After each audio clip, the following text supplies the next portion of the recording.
Okay, we're back.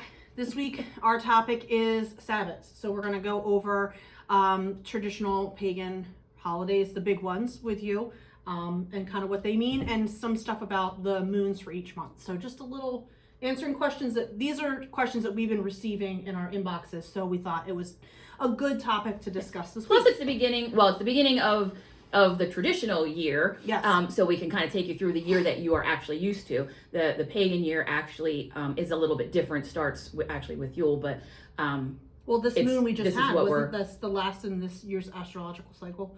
Was yes. the full moon we just had this weekend. Yes. So it starts over fresh now. Yes. Yep. So, but with the wheel of the year, which what we're going to be talking about here today, which is like what the Sabbats go by, or actually the wheel of the year is dictated by the Sabbats. It's so when you put them all out, it creates a wheel, and that is actually it starts on Yule. So instead of like our traditional January to December. Yes. So. We did have like one small little that we were going to share from what we discussed last week. Yes. I did like a little hand gesture thing that I'm not sure totally made sense. So when I was cleaning this week, I found my actual hand. Not her favorite hand gesture, but you know, yeah, it's mine too. It's okay. She's so rude. Okay, so these are the landscape tags. They're for like nursery stock. I use these to label my tomatoes in my garden because I found that everything else either rots or blows away or the wind takes it. Fades with the sun, whatever. So I use a thick point Sharpie and then I tie it around the tomato cages, and it seems to last the whole season without getting destroyed in the weather. Yeah. And then my Baker Creek catalog came this morning, so it felt, we had talked about seed companies. So yes, we both love Baker Creek. And I've been using Botanical Interest for at least 10 years. And then Donna has. And this is strictly medicinal. So they have tons of herbs, plants, everything there is, they have both organic and non-organic, but everything is strictly medicinal. Strictly medicinal. Yep. And these are free. So and Baker Creek actually has a large one too. This is the small free one. Yes, that one's free. They have one that's $15. Like I think I talked about it last week. I would highly recommend getting it. It's got their whole, it is like this thick. And they've got recipes in there. They've got planting tips. They've got all kinds of really good information in there. It's a great resource. Yeah, this one is just the seeds. But I will say Botanical Interest, it is predominantly seeds, but there are some articles and... theirs is very pretty too. It's pretty, and their artwork, it's phenomenal. It's like watercolor. But there are... recipes in here too. It's not a ton, but it gives you some history lessons and some growing tips and things like that. So it only takes about a week to get them. If you go on their website, you can request them and they're free and they send them to you. So anyway. And it's never too late. You've got, growing season at the end, in the fall and things like that. So it's never too late if you think to get it and start on things. We'll be ordering again. Yes, we will. Okay. We will. All right. So how do you want to start this one today? Let's go. So a little bit of history, maybe. Sure. A little bit of history on just on pagan holidays in general. So we all know that people when the church came about, people were dissatisfied in Europe with the pagans and things. They were dissatisfied with not being able to incorporate a regular Christian religion and God and things like that. So when they came over, they kind of were getting away from that. But then when they were here, then they were faced also with Native Americans. So, and the only reason that also had their own spirituality. So, and the only reason I bring... They as in the Europeans, just to clarify. Yes. And the only reason I bring that up is because our pagan religions were around first. Our pagan religions were around and they were, largely European. Native Americans were here in the Americas and they had a lot of the same practices. So we have the Wheel of the Year for pagans, and then Native Americans, I do a lot of Native American... There's a lot of like Scandinavian and Nordic. Yes. There's a lot of Nordic things. Well. Yes, it's the Native Americans have a medicine wheel, which is actually it's very much related. When you put them together and you look at the correspondences and things, and you look at the reasons for doing them, it is very related. Yeah. So when originally the Gaelic holidays were actually, there were four, and they're now called the four major pagan holidays, which are Samhain, Imbolc, Beltane, and Lughnasadh, or Lughnasadh is also called Lammas. And then later on, Germans brought over, the Saxons incorporated the equinoxes and the solstices. Which are on the 21st of This you got March 21st, June 21st, September 21st, December 21st. Yes. And then when you look at the majors are all on the 1st. So other than Samhain, which is actually you're celebrating the eve of it. So, the next day is the 1st. But then you've got Imbolc, which is February 1st, Beltane, which is May 1st, and Lughnasadh, which is August 1st. So they're very easy to remember, really. Yes.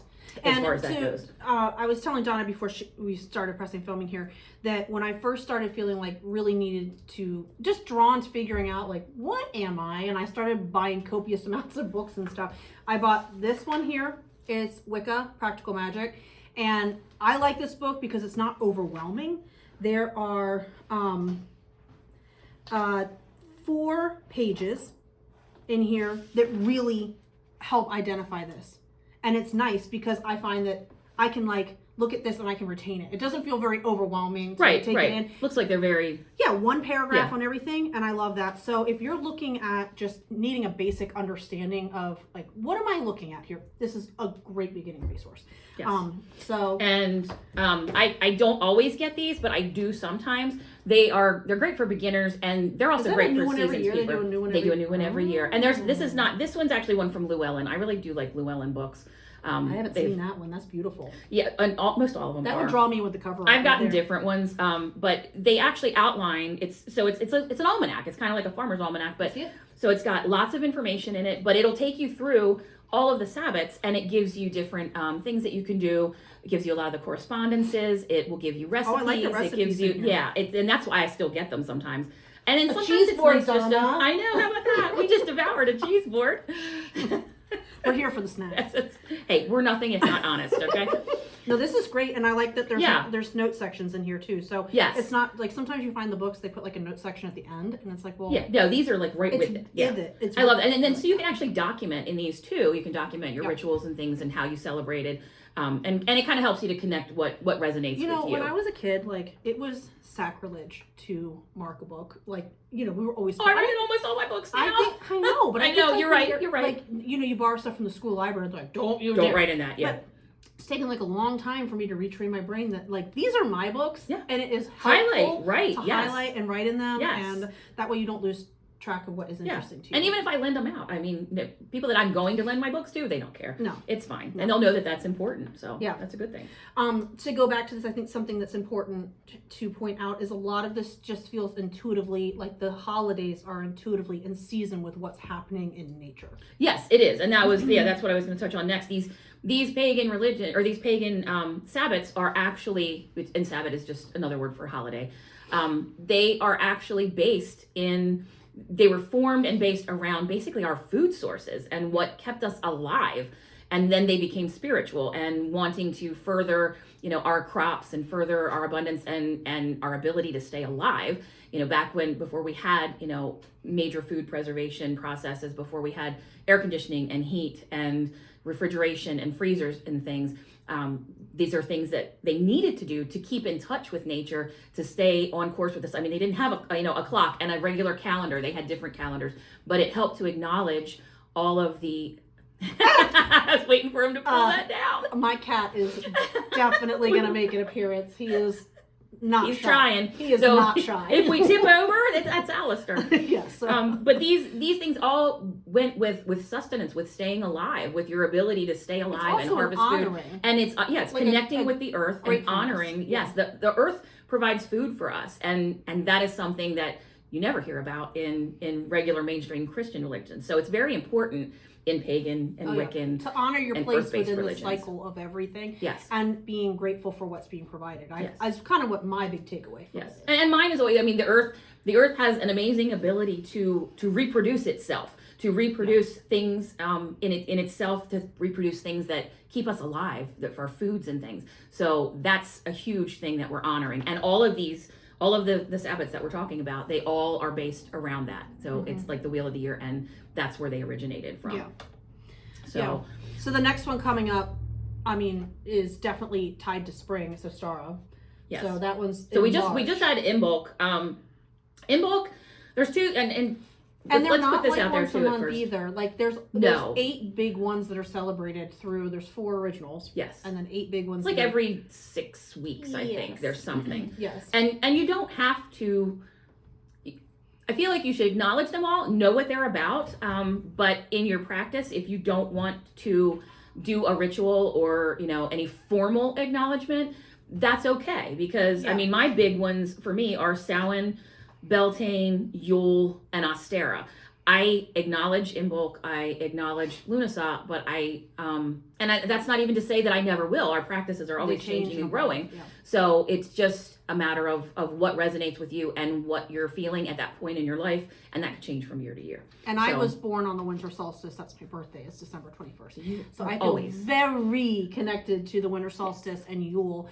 And then I love the Ostara, because it represents the beginning of new birth, of new life in spring. So that's one that resonates with me big time, is coming out of the dark season. This cat, he is so naughty. I love him, but he is so bad. I love him though. He's awesome. So one of my favorites is coming right up here at the end of the month. So You want to talk about that one? You go ahead. You're so good at explaining all of these. Okay. Yeah, go ahead. Okay. Well, and I kind of, this is where you get to see the real us. We're a lot alike, but we think mostly alike, but sometimes we think different. And I'm looking at my list here of things I wanted to talk about. So, let's start with Yule. Okay, I don't know, it throws me off to go another way. I don't know, I think about it you go with the one, yes. Okay, and Yule's your birthday anyway, so Yule is the celebration of actually things going dormant and things coming back to life. It's a time of introspection. It's a time of realizing that things are under the ground.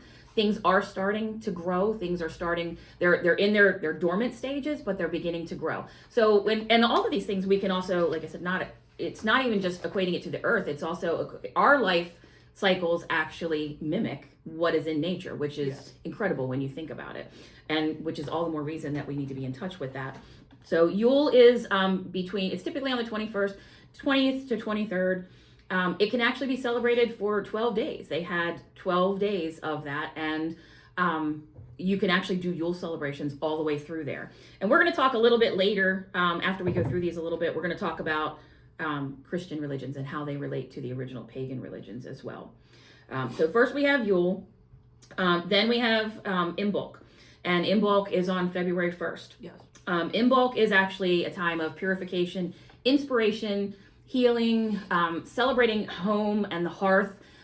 You're coming to the end of your winter stores of food and things like that. So you're still indoors, but you're celebrating that. You're celebrating that we've had enough food to bring us through.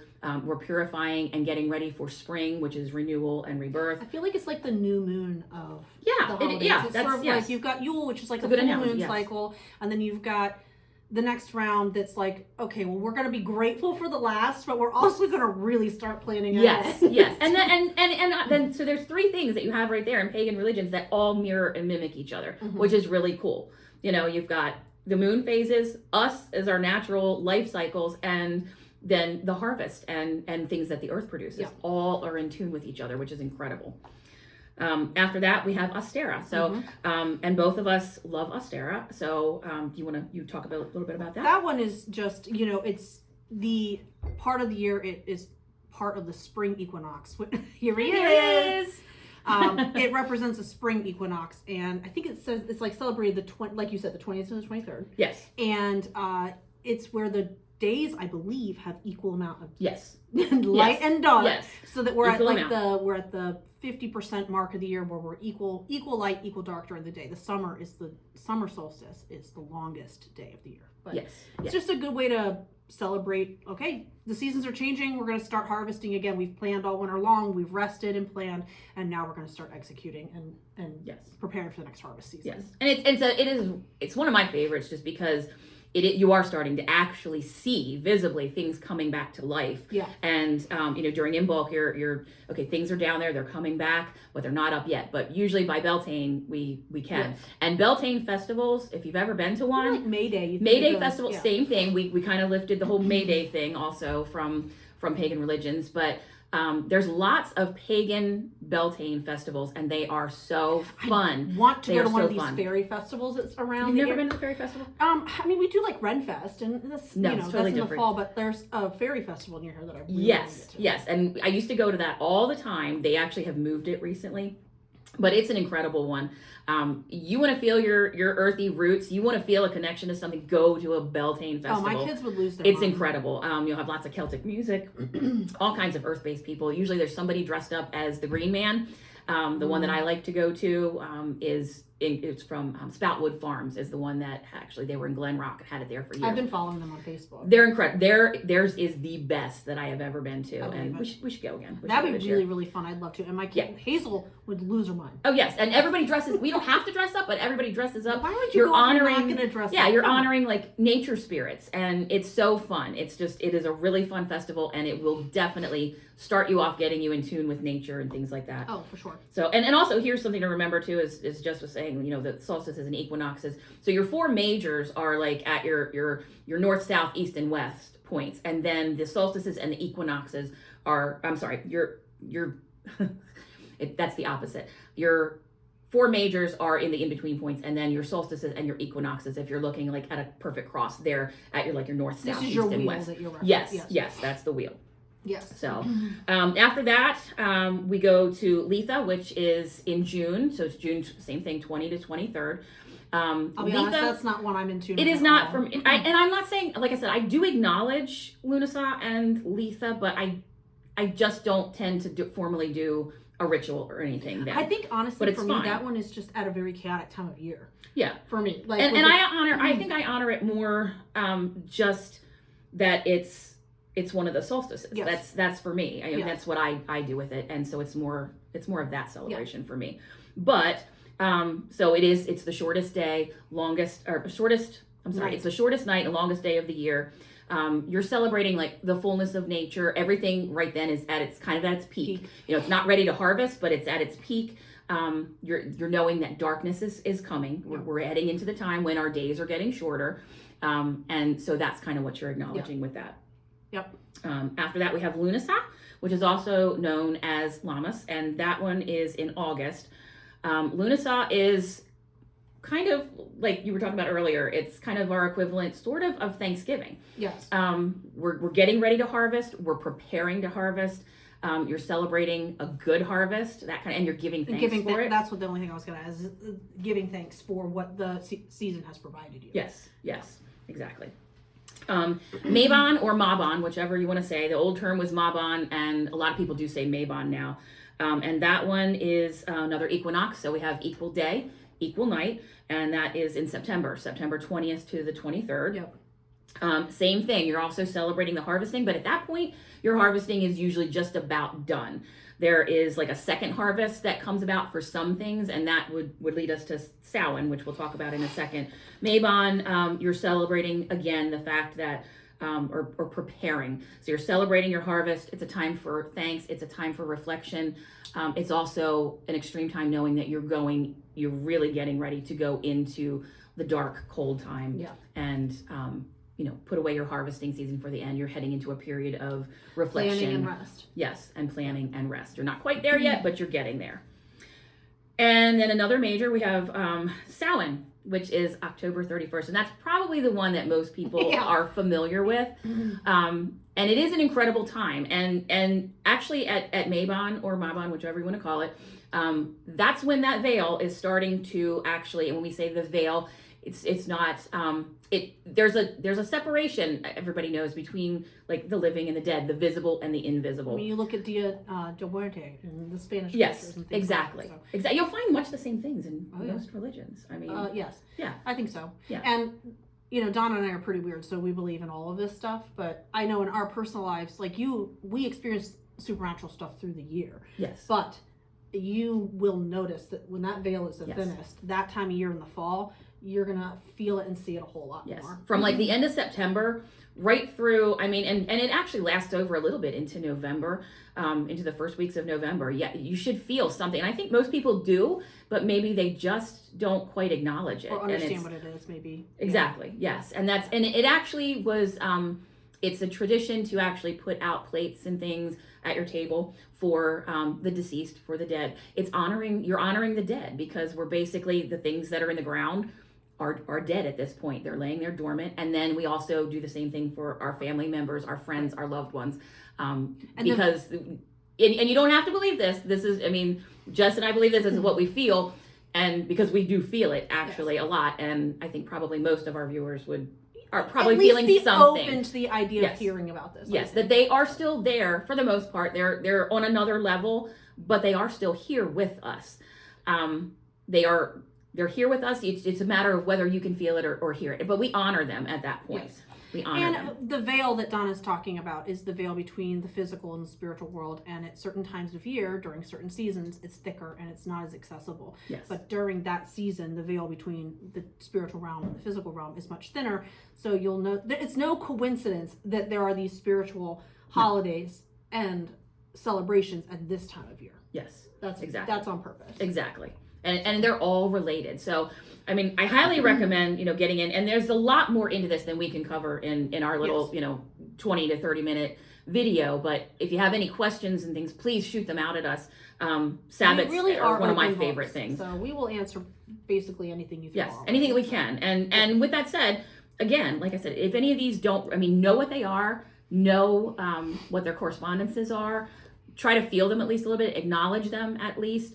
And then you can go ahead and you're going to find resources that also, like some of these actually, I think probably both of these do, will tell you like there's certain in the books written down correspondences between certain plants, certain things. You can use those if you want, but never, ever, ever feel like if you're feeling drawn to bring something else into your ritual, do it because it's there for a reason, whether it's to teach you something, whether it's to help you acknowledge something, you're being drawn to it for a reason, and your gut is really never wrong unless there's emotion playing into it. And with this, that's not going to happen. You're going to feel something, and if you're drawn to it, do it. Bring it into your ritual. I find that a lot of times the books are good for like when you're starting out and you need direction and guidance. It's a good jumping off place. But then, like you said, you're going to go intuitively based on what feels good to you. Something that I do with the handful that I like to celebrate is I'll set up like my little table over there. I'll do like a mini altar on it, and there are crystals and herbs and things that are associated with each of these holidays. So you can set up a little, and it's like a cheese, well, because I like cheese. It's okay. All women like cheese, I think.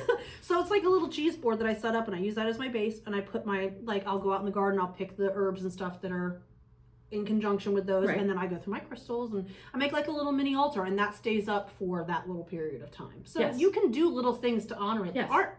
And you can change it. Yeah. You can change it up at any time. And you don't even have to have one specific altar in your house. Like I have a working altar and many little altars. You do too. I mean, do you have a working altar? Yeah, but I like this one because I pass it 30 times. Exactly. So and that's like my altar that bowl. Week that I keep it up, it makes me feel good because I pass it so much during the day, and it feels good. So. Yes. And a little added thing, just when you are doing that, if you have like a daily altar bowl or a daily setup, like a shelf or something that you do, it doesn't even have to just be daily. You can do it, like Jess said, throughout that holiday. You can do it, in the time surrounding that holiday until you just don't feel it anymore. Yeah. And anything that you've collected from like outside, things like that, return it and do a little ceremony when you return it. It doesn't have to be long and drawn out. On your way to the car in the morning to go to work, you can take them out, take a moment, bring them with you, and just kind of release them, and you're just intention of releasing it to the earth and sending it back to where it came from. I had Chris take it. So I do try very hard. Like if I've done something ritualistic, I do not throw it in the trash. Never. That doesn't feel no. Like it's honoring the materials that I used. Yes. So I always take the time. But I did a simmer pot this week, and I asked Chris, I was like, can you please take it out to the composter and compost it? He's like, okay. And what do I have to do? And I was like, and while you're doing it, can you please like thank it and feel grateful and then dump it in and think that he was like, I cannot with that. Yes, you can. They came back and I said, well, were you nice to it while you were getting rid of it? Did you fill it with intention? Did you? Please, come on. He was like, I cannot. Which is going to take, our next video is going to be about living with actually, I guess our husbands living with us. So you'll love that. Our fairly normal husbands. Fairly normal. So, let's get into the controversial part. Okay. Really good. This will be our last part. Like I said, we try to keep these videos, 20 to 30 minutes so that you don't get bored with us. Before we do that, then if this is going to be the last part, there is a official name for this is all tied in. There is an official name for each full moon for the months, and they usually are coinciding with is the month a harvest month? So the name of the moon is kind of going to go with that. So there are Sometimes I do like little themed meals, or like. But that's great. That's a ritual. It's a ritual. So that's a ritual for you. You can take the names of the moons and make like a fun tradition out of those too. Yeah. To celebrate each month. You can create your own rituals, and are there a million books out there that teach you different kinds of rituals and different kinds of spells and things like that? There are, but I find that the ones that I've created myself are the most powerful. And no one is right or wrong. That is totally a ritual. No, so you not. Can do whatever feels the best. Yeah, so. Definitely. That's what it's all about. Yep. Okay. So let's start with the big one. Okay. Let's start with Yule. So, and in no way are we negating what somebody else believes as far as, because that is not what we're about. But it is a proven fact, and then you can do the research yourself. You can look through it, and everybody looks at it differently. But in my research, and yours as well, yes. This makes sense. I mean, it totally makes sense. We know for a fact that pagan religions were around before anybody else, before any other religions, and it scared people. So what has happened through the years is mainstream Christianity has adopted a lot of the pagan festivals, but they've changed key things. But there are still things, they kind of kept it the same, but made it just a little bit different, and kind of put I like to say, the threat of God in there. There's so many fears, I think, related to me around the threat of punishment from a mainstream Christianity God. That's why it never made sense to me. That's where it doesn't make sense to me, is the needing to fear something that's supposed to love and protect you. Yes, it does not make sense. Has always never resonated with me. I do also get frustrated with the appropriation of culture and traditions and rituals, and then the turning around and persecuting. Yes. So yes.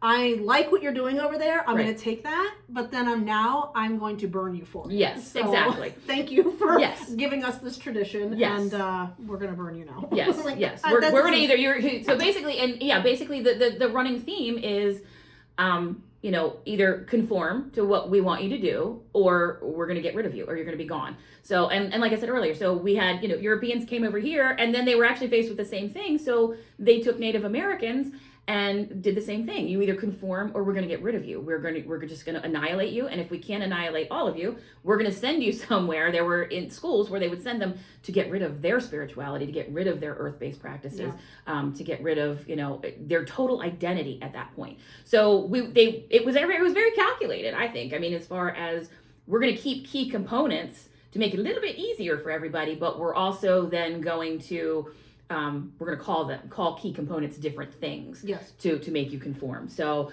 Yule is a celebration of the birth of the sun god.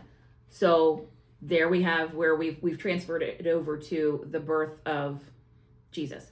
So we've actually transferred that over now, and there's actually also, and this is going to get real controversial for some people. it is hugely, yeah. But there is a lot of actual text that supports that Jesus was born in the spring.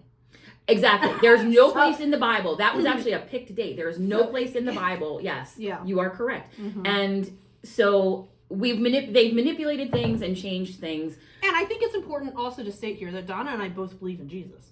We do. Yes, we do. I firmly believe that he existed. Yes, I do too. I totally believe that he existed and walked the face of the planet, was highly enlightened, but I also believe he was a pagan. So there's that.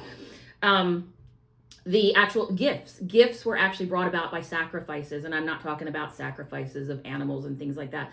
I'm talking about your gifts originally were things that I have in my possession. This is mine, but it means something to me, and I'm going to sacrifice my wants and needs and give it to you, whether it's food or I was just going to say, a lot of times it probably would have been something that they created or grew or made themselves. Exactly. So it's like a piece of themselves or their energy that they put out. That's what I would imagine. Exactly. Exactly. Mm-hmm. And in my family, we love to do that. We love to do. I'm all about some between the macaroni adults. Police. That's right. We love to give out like handmade things, local products, things that were made by somebody that we knew, something like that. Yeah, we always do like jams and jellies, and I did all sorts of homemade gifts. I did the candied oranges this year. Like, it feels good to like make something and then give it out. It has a little more intention and meaning. Exactly. And all the women in my family got your botanicals, so and love them all. Thanks. Santa Claus. Santa Claus comes from a couple different places, actually. So in Norse, it was Odin. Yes. And Odin rode across the sky, or either flew across the sky or rode across the sky on a horse. And so then we take that to Santa Claus. He was delivering blessings and curses. So then you also have, your good kids and your bad kids, and are you going to get presents? So that's how we got to Santa Claus. There's another one too, and I forget. Krampus, who's the opposite. Yes, there's Krampus, and there's one more. I thought I made a note about it here, because that one always. In one of them, I forget what it was, but they would elect a king of the actual festival, of the Yule festival. Yeah, and it was the same thing. He would rule over the thing, so he was like almost like a Santa Claus. There weren't like gifts and things with that one, but he was like the character of that, like kind of the face of that. I like that. Children used to fill their boots with things, with offerings, with gifts. Greenery. When we're talking about, we bring in greens, pine greens, and things like that. They're actually a symbol of everlasting life, and that's why they were brought in. We honor the winter spirits. We give them a place to stay for the winter. We bring them in, and then we turn them back out or burn them in the spring and get rid of them, but because we're getting more. So, and greens are kind of constantly there. Mistletoe. Yeah, I was just like, if you really think about the whole the whole meaning of that, they're evergreens themselves. The plant itself never loses its leaves. So It's just always like this, taking the symbolism of something and then it ties in with the actual like mimicking and mirroring of what's happening actually in nature. Yes. So yes. The tree came from there. The tree is a huge thing. They decorated trees. They decorated them with like orange slices. I don't know that we're going to get another real tree this year, Donna. No. Well, see, we've had some trouble with our tree. You're not going to have one this year anyway, and you're going to change all your decorations, by the way, because of Alistair. We had the cat. Was he here then? Yes. He did not do a damn thing for but when now the spiders hatched in it. He's pretty settled though now. Yeah, he was. He was a little scared. Then we only had him for a couple weeks. Yeah. But like we've had praying mantis hatchings in the house. We have had 2 years ago we had a spider hatching. This year we had another spider hatching. Listen, I love me some nature. Do not love wildlife hatchings in my house. Remind me to tell you about Danny's praying mantis story, okay? You didn't tell me about yours, but we got to share that later. Mistletoe. Mistletoe is another big one that was in pagan religions. It was actually thought to be healing and protective, and the way they hang on the tree is between like the heavens and the earth. So, and I don't mean heaven in the Christianity way, I mean the heavens, like the skies. And so that's why we have the hanging and the kissing with the mistletoe. Vikings did a thing with their trees after they decorated them, and they actually burned that tree for 12 days. So, and Yule can be celebrated for 12 days. And then we jump over to, we have the 12 days of Christmas. So all of those things were taken. Yeah, what a funny coincidence. We have all those things that were taken from there. And I'm gonna do 3 of these because these three are actually ones that are infamous for this, that you can clearly see so many overlap or pulling. So Yule, obviously. Yep. And then Ostera would be the next one. Which would be Easter. Yes. Would be the yes, go ahead. Okay, so Easter was actually based on the goddesses Eostra, Ostera, and so we've got what? We've got rabbits and we've got eggs, okay? Both symbols of fertility. Fertility, rabbits. Yes. If anybody's ever seen rabbits or raised rabbits, it's all the time, okay? So new life. Yeah. So, and don't ever try to tell a Christian that Ostera is about sexuality, because they don't like that. That won't go over well. They don't like that. But it is. And I forget where it was from. I forget which country it was, but it was, so like the goddess Ostera healed an injured bird by turning it into a rabbit. But it was half rabbit, half bird, and ended up laying eggs in thank you. Yes, in thanks. So that's where we again have our Easter things. We've got Egyptian, Persian, they do dyed eggs. So that's where we get a lot of that stuff from.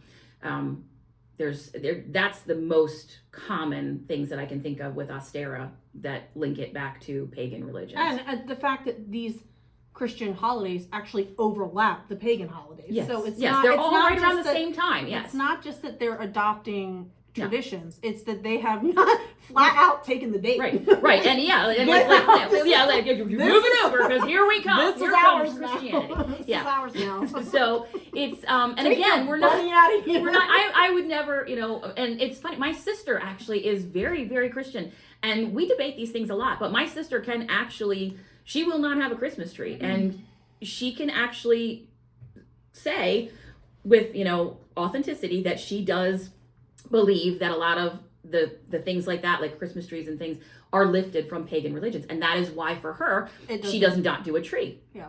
She does not do a tree. And that's fine. And we debate about it, but we debate about it in a healthy manner. She gets really frustrated with me, but it's okay. We debate about it in a healthy manner, and it's a learning process, I think. I do know and she's also there embraced a little bit more of it. Well, that's true.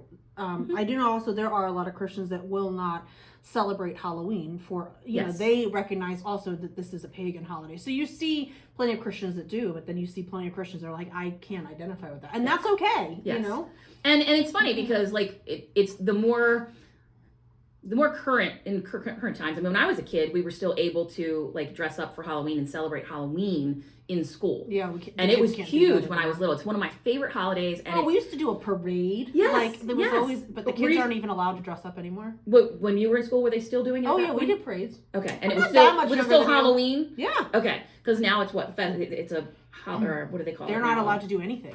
Nothing. No. Well, I know for a while they were able to do like dress up like a character in a book or something, but it was a fall festival, not a Halloween festival. No. So, and that's basically what they did. There's not a lot of similarities with that one. For that one, and this is what I believe, because it was again a conforming thing, and this is my belief. This is my gut, what I feel.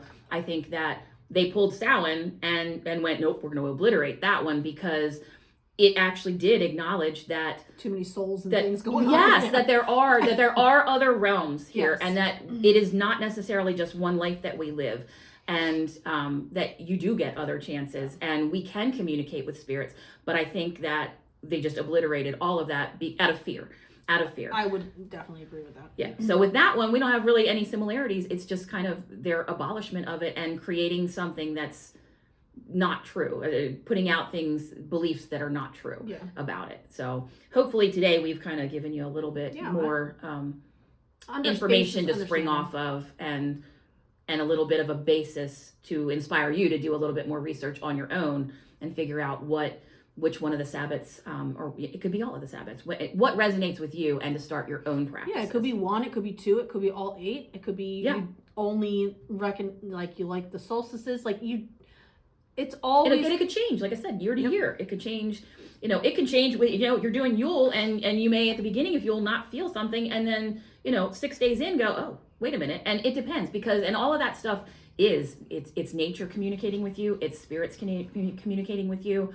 And you just pay attention to those things. That's the most important thing always throughout this whole thing. You're never going to do it wrong. No, you're never going to do it wrong. That's like a number one thing too, is no matter how you practice, it's not going to be wrong. Yeah, so exactly. I think we have to remind everybody that every time. I think so. It's a good reminder that it doesn't matter. As long as it feels right to you, that's all that matters. Yes, and any person that's honestly, if you encounter, and I don't think that I have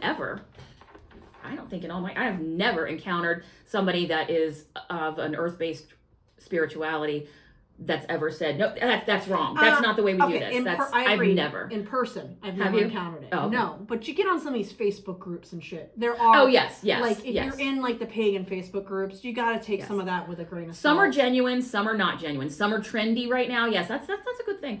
You got to watch what you're looking at. And if they're telling you what you're doing in your practice is straight up wrong, drop it. Don't follow it, because that's the only thing I will tell you is wrong. It's an eclectic practice, and it has to be, and it's a very deep spiritual thing, and it has to be tailored to you. It's personal, and it's also tailored to what you need to be learning. The spirits and things are going to tell you what you need to be learning at any given time. So that's what's going to be resonating with you at different points. It's always going to be different. It's not up to somebody else. And I think that's where Donna and I get turned off from mainstream religion, is the fear mongering and the control that comes from trying to control a population of people to fear their leader, and we're going to control you through fear. So that's something that we just do not subscribe to at all. So for somebody else to tell you how you get to be pagan, it's not how this works. So you get to just snot. It's just snot. It's not. And that's and I will say this. I have Bibles at my house, and because at various times I have, and my sister has always been very Christian, and because of that I've tried at times during my life to to understand that better. And I think when you're doing something like, I'm interested in all religions, Yeah, honestly, sure. because I do believe at the end of the day, they all tie back together. Yeah. But I have my Bible highlighted so many times through and through, talking about persecution, fear, punishment, wrath from God. And that does not resonate with me at all. That No. I don't believe in a punishing God. I just don't believe that. So Yeah, no. take that with, and the deities. I did want to touch on the deities too Okay. here. You don't. No. No, and I don't either. So deities are different gods, goddesses. You'll hear a lot about Hecate. She's like the number one that you hear the Yes, most about. yes. feel. And while I do acknowledge that, and there are times when I may call upon her for something that's going on in my life, I don't worship her per se. Yeah. I don't, not that there's anything wrong with that. I just don't I don't celebrate the deities during the Sabbats. I just don't. It doesn't But there are speak to you deities or that me, and are, that's okay. yes, that correspond to each one. And you can certainly do that. So when you're reading about that, if that resonates with you, do that. That's fine. It's just not something that I totally incorporate into my practice. Yeah, and I think it's important to say too that like while we're educating about a lot of this stuff, it doesn't necessarily like while we're providing information, you know, we can do that, but then it also like we can provide information that's like, hey, this is out there, but like we don't necessarily believe in or not believe, but honor that or celebrate that or exactly. whatever. So there's a lot out there. Yes, there is, and I just love that though. I love it about this because it's tailor made. Yes, I truly do believe that there's something else at play there. If you're drawn to something like that, there's a reason for it. You're learning something from it. It's giving you something, and that's okay. And that's the glorious part of it. So. Yep. And I just also would like to point out, I was raised in a home that was not Christian, but I have a lot of Christian families. So I have been exposed to a lot too. Right. So this isn't a decision that I've made No. without exposure to other things. And I also have my college degree incorporated a lot of world religions in it too. So I do have a bachelor's in all international studies and all of this stuff too. So this isn't like a decision that I've come by lightly, right? You know, right. And you've done your research, and and you're always willing to change and grow with it, and that's a good thing. And I went to a church. I have very fond memories of my church. It was actually a little Gothic church, and I loved it. I have very fond memories, and if I could find a place like that, I would go, just because I loved the feeling. It was almost a pagan feeling. But I grew up in, it was right up the street. We all walked there, and it was fun. It was a farming community, so it was very based with nature. Everybody there was based in nature, and I think that came through, and I felt that, and it was never pressure. We were never taught about fear and sin and things like that. At least when I was little, that. Our church was never about that. So, I think one of my favorite college, I know one of my favorite college courses was the history of world religions. It's fascinating. And I took one during COVID, which was like at some point something happened that a bunch of religions were born because they all started around the same couple hundred of years. Yeah. So like some sort of oral tradition started of some kind. It's very fascinating. It is. I find religion in itself fascinating and how they tie back to each other. Yes, and this is not to like shit on other people's beliefs not by at all. any means. This is just to educate on ours and perhaps and why we've made these choices over others. Exactly. So. Exactly. So okay, I think that's a great place to end today. So if you guys have any questions, as always, put them out on. You can do them in comments on the post. You can message us. You can the video will be everywhere, so you can just reach out through the post or message us. We're obviously trying to grow this Twisted Hazel Coven page, but if you can also message us through Of Earth and Alchemy and Vintage. If you're feeling a little more private or whatever, just bear in mind though that if you do answer it we tell each on other a public platform, yes we do.